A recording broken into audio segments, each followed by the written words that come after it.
For me, the last few years, I've been traveling to new places. I've been to Panama and Costa Rica and the Dominican. The main thing is talk to your friends, talk to the guys that fish there all the time, and get a good base mark of what conditions you're looking for. Some places you're looking for water clarity, other places you're fishing structure, and other places you're fishing bait or a combination of all the above. So, everywhere you go, there's going to be a few guys that are the real hot shots. Keep an eye on them, keep an eye on what they're doing, and get as much local knowledge as you can. Obviously we're turning up in some third world countries with much more technology and equipment than the local guys, and they can spank us really bad. So it takes a little while to work a place out, but your general fishing knowledge that you have in the places that you're familiar with, once you work out the little nuances of the other places, it's really just, get out there, spend as much time as you can, work your bait, work your color, work your contours, and the most important thing is make the most of your opportunities. If you get 3 bites a day, you want to catch all 3. If you're fishing, where Brad fishes, you might see 50 or 60 sailfish a day. Well, if you catch, 80% of those, you can have a great day. If you catch 10%, you're going to suck. So no matter where you are, the other day we were all talking in here about, preparation.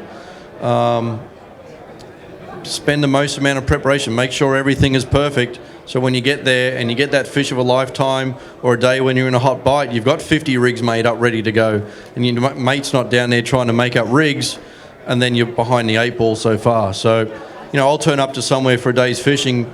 We could catch 10 blue marlins a day. I'll have 20 rigs made up ready to go. So we can catch that fish, we can slide that same lure back on, or pitch the same bait, or have spare squid chains or spare teasers that are ready to go for what we already had out there and had our bites on.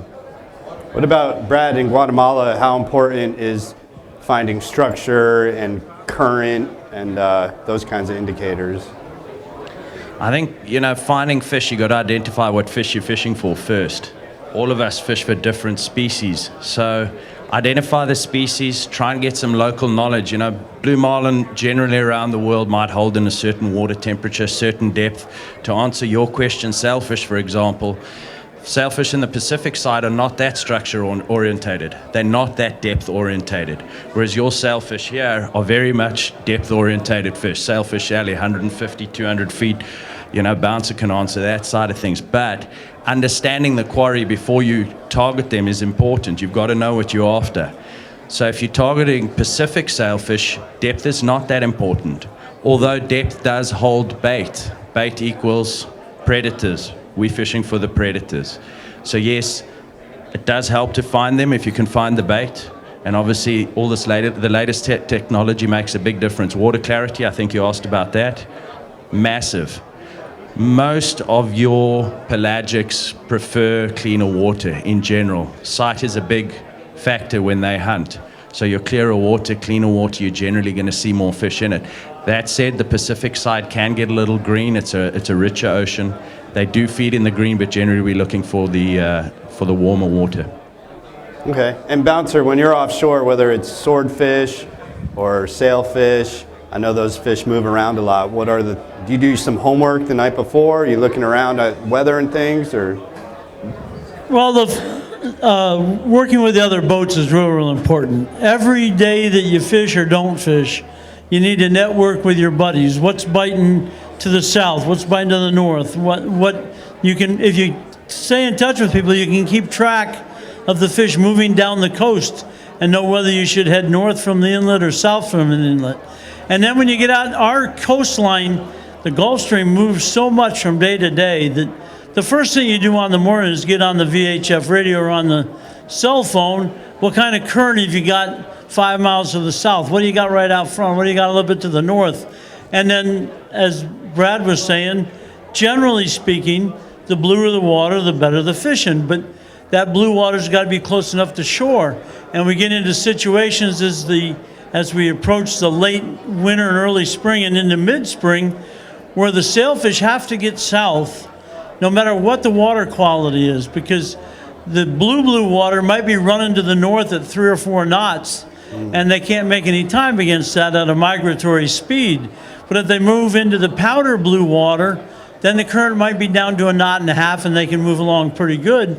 And if they move into the green water, there may be no current or a half a knot of current. So if they're behind schedule and they want to get someplace to get together to spawn, they'll move into that greener water just to make better time. So a lot of times in the next couple of months, it's what color water have you got and what color water are you catching your fish in. Depth is great if the edges are running straight at the coast at 120 feet. But if an edge is angling out as you go north, what you have in 120 feet at Fowey Light might be in 200 feet of Government Cut, so that becomes part of the game as well. Water temperature in Miami is rarely a factor because it's 73 degrees on the beach and it's 74 degrees on the edge, so it's not as big a factor as in other places. Unless we get a real bad cold front, then we use water temperature for tarpon. But it's not only water clarity, but what color water are the fish in. Okay, and you do catch them in green water sometimes? Especially when you get into late April and May. Interesting. If I may, I'll add something to that. Everything is relative.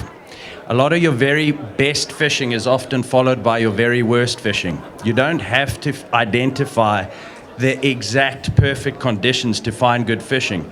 You might have average conditions in an area, but all around that area you've got extremely poor conditions. What's that going to do?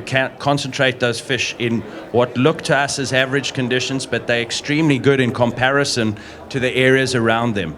So when you're looking at all this, the FishTrack's information, you're looking at your chlorophyll, you're looking at water temperature, etc., don't only look for specific good qualities, look at the bad qualities too, because those are areas you do not want to fish. Those are areas that definitely the fish are not going to be in. That's going to concentrate them in the other areas. So everything is relative, and that's an important factor. Okay.